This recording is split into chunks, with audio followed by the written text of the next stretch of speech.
Hey everyone. In this lesson, we are going to focus on the first component of an essay, which is the introductory paragraph. Go ahead and take a look at the PowerPoint here.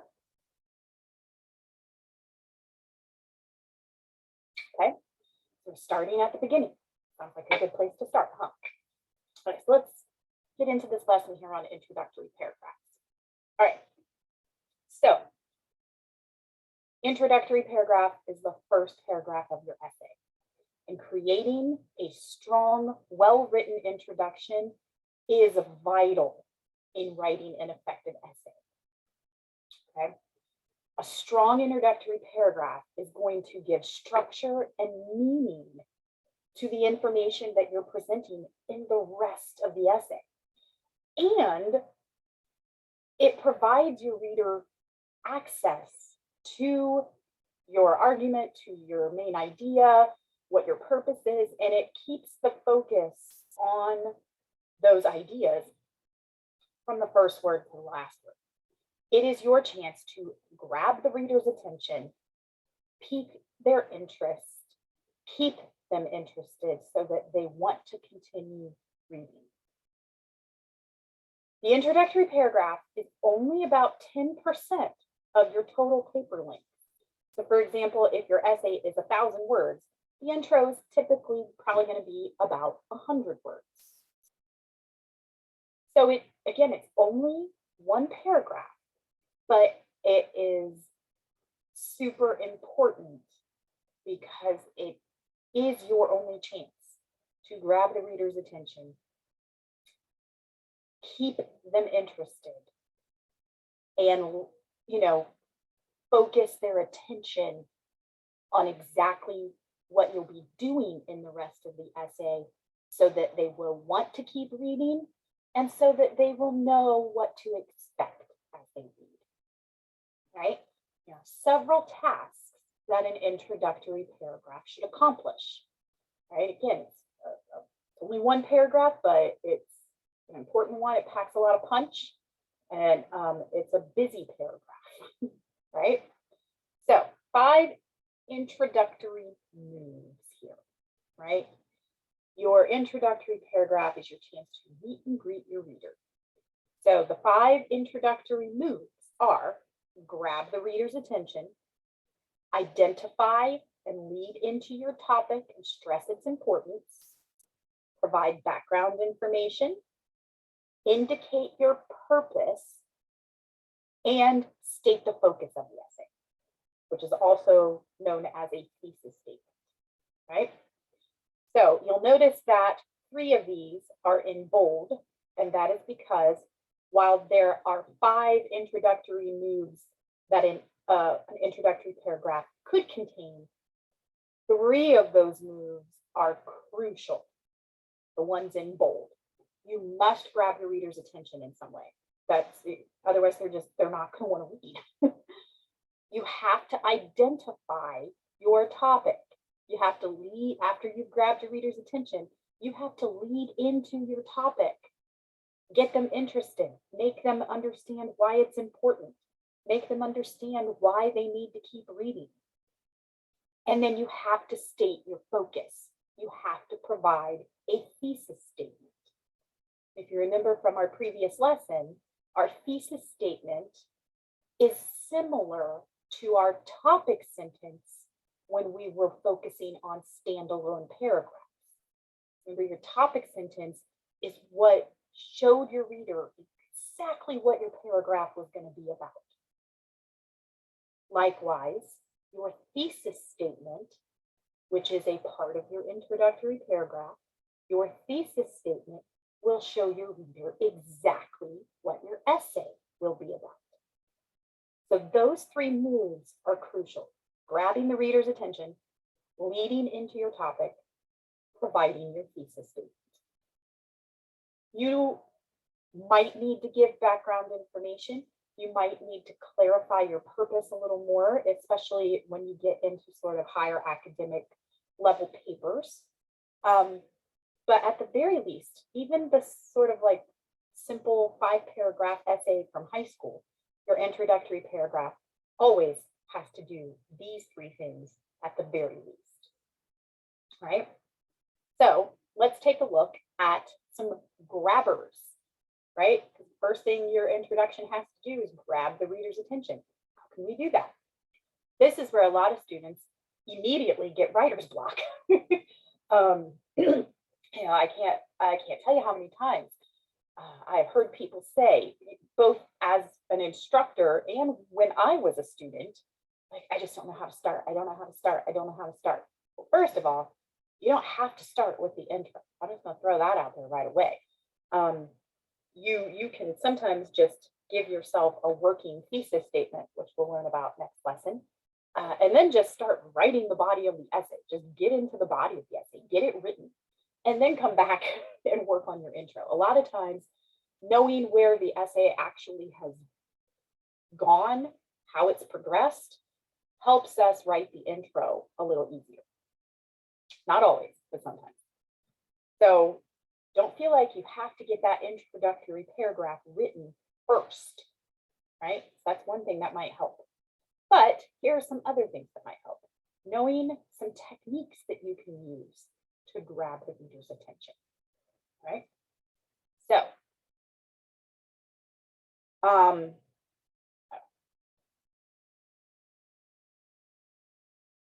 sorry, that one right there. There we go. I kept going past it. So we're going to look at some ways to grab the reader's attention. And then we're also going to look at how those authors went from grabbing the reader's attention to then leading into the topic. Because remember, the lead is the second thing that the intro has to do, right? So your grabber gets the reader's attention right away. The lead then is what introduces your topic, provides the context, any background information if needed. It just lets the reader know what your topic is, right? The thesis statement is what lets the reader know the exact focus with that topic. But the lead is just introducing the topic, letting the reader know that this essay is about nursing burnout.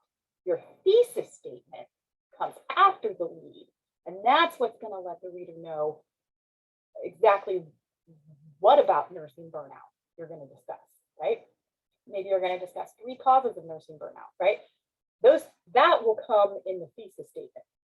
The lead is just where you are letting the reader know that your general topic is nursing burnout. Maybe you're going to give, explain why it's such an important, idea to think about, why we need to know more about it, how many nurses seem to be suffering from it, that sort of thing, right? So grab the reader's attention and then lead them into your topic, right? So it's almost like your grabber is like literally grabbing them by the hand, maybe a little forcefully, but then your lead, you're just gently leading them into your essay, right?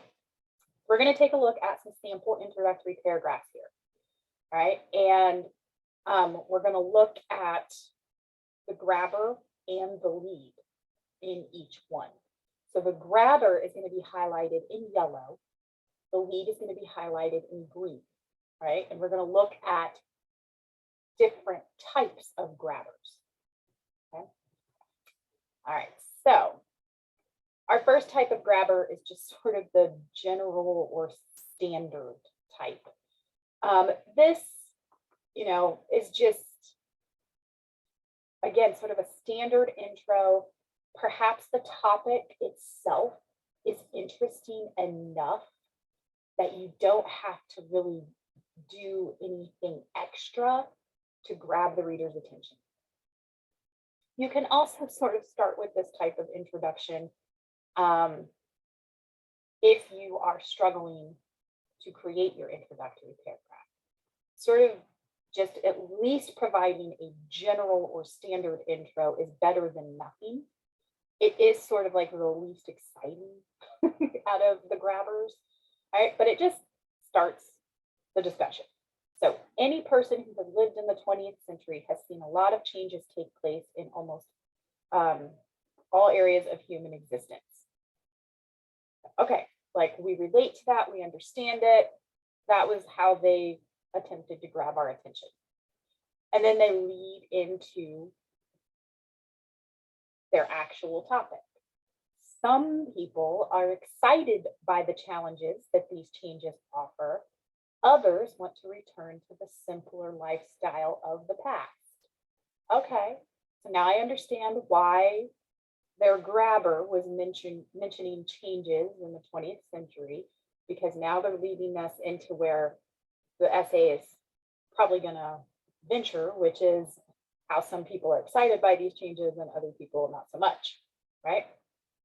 The 20th century has certain advantages, such as higher standard of living for many, but it also has some disadvantages, such as a polluted environment, the depersonalization of human relationships, and the weakening of spiritual values.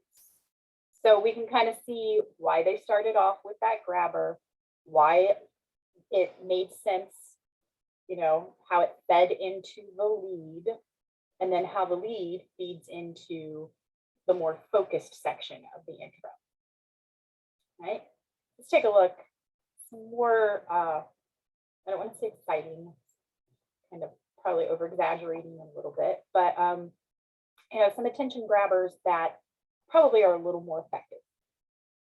Our first is the anecdote, right? So an anecdote is when you start your essay, your introduction starts with sort of a brief, true story that somehow directly relates to the focus of your essay. So here in yellow, we have the grabber of this paragraph using an anecdote to grab our attention. In the spring of 2011, I had just returned home from parent-teacher conferences to find my dad's dog missing. We had been watching him for several days and had allowed him to go in and out with the doggy door because we knew we would be gone all day and did not want him going pee in our house. It was 8:00 p.m. and roughly 25 degrees outside. We spent the whole night out walking, calling for him, driving around the neighborhood, and hanging missing dog signs. That's the story. This experience prompted me to want others to be aware of the requirements necessary when dog sitting. Okay. Now it makes sense why she's telling this story. It's because she is, you know, interested in sharing this experience so that others will know what they need to do to be better dog sitters. In order to survive dog sitting, one must have a safe place for the dog, establish dominance over the pet early on, and understand the diet and exercise requirements of the pet. Got it. So, brief little anecdote there, grabbed our attention, told a little story, made perfect sense how it leads to, you know, right here where they kind of get into the topic, the focus a little more, and how it relates to this laser focused section, right? We also have statistics. You can begin your essay, your introductory paragraph, by providing some very startling or interesting numbers, interesting data to get your reader's attention. Again, it should be directly related to your thesis, to the focus of the essay. You don't want to just, you know, provide random statistics to grab someone's attention when that data has nothing to do with the actual focus of your essay, right? So you have an example here. According to an article in Family Safety and First Aid published by Berkeley Books, every 45 seconds, a fire breaks out in an American home. 700,000 residences aflame each year. And 16 times a day, somebody dies in one of these burning homes. Okay, yeah, that's a little startling. That statistic grabs my attention for sure. And it's a statistic that I can easily comprehend. It's not a lot of numbers. It's not, you know, sometimes numbers and data can be a little cumbersome and something that you have to think about in order to fully understand right away. And that's fine, you know, data and statistics, that's, you know, but to use it as an attention grabber at the very beginning of your essay, you don't want the statistics to be that overwhelming. You want it to be something that people can, you know, easily wrap their heads around as soon as they read it. And I can with this. Every 45 seconds, a fire breaks out in an American home. Okay, 700,000 residences aflame each year. Okay.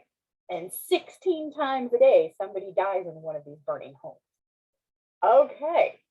I understand these statistics. They are startling. I am interested. You have my attention. Right? So they grabbed our attention. Now let's see how they start leading us into the topic. These statistics are frightening and should not be taken lightly. The best way to deal with the possibility of loss from fire is to plan ahead before it happens. Otherwise, it is too late. Got it. Now I understand why they started with these statistics, not only to get my attention, but because they are going to in some way talk about planning before it happens, right? In order not to become one of these statistics, Americans need to equip their homes with safety devices, set and adhere to safety rules, and practice a family escape plan in order to protect their families. Got it. Good use of statistics to grab the reader's attention, directly related to the topic, allowed him to lead right into the general topic and then the focus topic. Good job. Another technique you can use, and this is my personal favorite, is the question. All right, so the way you grab your reader's attention is by starting your intro with a question. It's almost like we can't help but try to answer it. When we see a question, when we are presented with a question, it's like we just automatically try to answer it. We think about it. We're kind of hooked almost immediately. So, have you ever wanted to play a sport that is fast and requires a lot of skill? Have you ever wanted a competitive game that involves a lot of endurance? Questions. If you have, then lacrosse is a great sport for you. It is a game of thrills and excitement that can focus your mind and push your body. I understand how those questions made sense and helped lead into the general topic. I know we're talking about lacrosse. I know, they're somehow going to let me know that if I want to play a sport that's fast and requires skill, if I want a competitive game with a lot of endurance, somehow lacrosse is probably going to give me that. Otherwise, why did they ask those questions to start with? Lacrosse is a great sport because of the game's speed, the aerobic endurance needed to play, and the strategies involved in gameplay. Got it. The nice thing about starting with a question is that then, if you're concluding paragraph, you can then come back to that question and kind of explain how the essay has answered that question. So that is one reason why I like to use the question technique to grab my reader's attention, is because it is a built-in concluding technique as well. And it kind of allows the essay to sort of come full circle, which is helpful, especially if you struggle writing introductions and conclusions. All right, let's take a look here at our next type of grabber, which is using current events. All right, so you're gonna, it's almost like the anecdote where you're telling a story, except this technique is usually referring to something that has been in the news. It is a current event that most readers will probably be aware of and already have some knowledge of. All right. This morning's news reported that a young girl, age 5, was abducted from her classroom. As a frantic search ensued, people across the Philadelphia area were shocked to find that the kidnapper walked right into the child's classroom and demanded that the young kindergartner leave with the woman. The child managed to escape and was found, but she had been attacked by her captors. Current event. Probably everyone is aware of this, most readers anyway, if it was on the news. All right, so that grabbed our attention. We remember seeing this story. It's fresh in our minds, right? Obviously, safety procedures broke down and this poor child paid the price. Okay, so now I understand why they have brought up this current event, because they are probably going to be looking at the safety procedures and how they broke down. In order to assure the safety of all children, schools across the country must review safety procedures, tighten safety protocols where necessary, and assure all staff members are properly trained. Got it. I understand why they used this particular current event to grab my attention and how it relates to the focus of the essay. You can also grab your reader's attention by beginning with a quote. Now, the quote should be directly related to the thesis in some way. Make sure that it makes sense to use that specific quote for your specific focused topic. And if, I would say that it needs to be a quote from someone super well known. That's not necessarily true. But you do want to make sure that it is a real person that you're quoting, or that it is, even if you're quoting a character from a book or a show or a movie, make sure that it's the correct quote, that you have it quoted absolutely correct, right? But again, the main thing here with a quote is making sure that it makes sense to be used. Here's our example. The author Aldous Huxley once said, "To his dog, every man is Napoleon, hence the constant popularity of dogs. As you consider the pet you would like to have share your life, it is Huxley's quote that sums up why a dog is the best choice. Because of its sense of loyalty, its ability to protect you, and its great companionship, a dog is the perfect pet." Now we understand why they used this particular quote. Aldous Huxley is a famous author. If you did not know that, so it is someone who is, somewhat well known. And the quote makes perfect sense given the focus of this essay. Let us right into it. We also have the what if technique. All right, so here, again, kind of like the anecdote technique, except the anecdote technique is when you are sharing a brief, true story. The what if technique is where you are having the readers imagine themselves in the story, imagining themselves in a situation that somehow relates to your focused topic, right? So here's our example. Imagine you are taking a math test, but you just cannot concentrate. What you really need is a piece of gum to chew so that you can chew on that difficult problem involving the slope equation that you cannot possibly remember. Everyone wants that refreshing piece of gum in his or her mouth during school. All right, so the what if, imagine taking a math test and you're struggling and chewing on gum would help you. Okay, so what if, imagining ourselves in this situation. And here's the lead. The controversy in schools today, however, is that students are not allowed this luxury. Students face punishment and are accused of creating a dirty school environment because of gum chewing. So we've imagined ourselves in this situation and thinking, yes, being able to chew on some gum while working on a difficult math test would be nice. But most schools don't let that happen. However, schools should allow students to chew gum because it can help students perform better on tests. It increases student concentration, and it increases student participation in class. I understand exactly why they used this what if scenario, why they had me imagine this, why and how it relates to their lead-in and their focus topic. Got it. It worked. All right. So as you can see, there are a variety of ways that you can begin your introductory paragraph. However you decide to start your essay, make sure it is interesting and makes readers want to continue reading.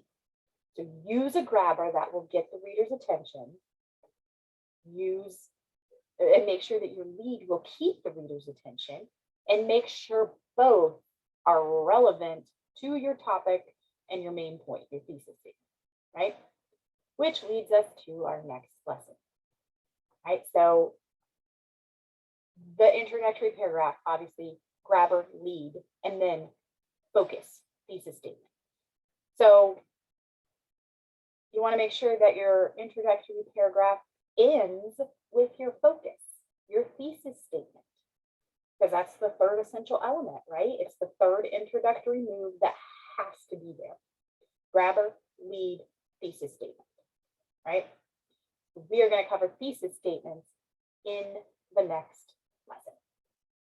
If you have any questions about introductory paragraphs, about grabbers and leads specifically, reach out to me. Otherwise, go ahead and watch that lesson on thesis statements next. And then, everything will probably start to come together because we've covered 2 of the 3 essential elements of an intro. Thesis statements is going to wrap that up. And I think once you kind of take it all together, you'll have a much better understanding of what is required of an introductory paragraph. Right? But I am here if you have questions. Otherwise, go ahead and move on.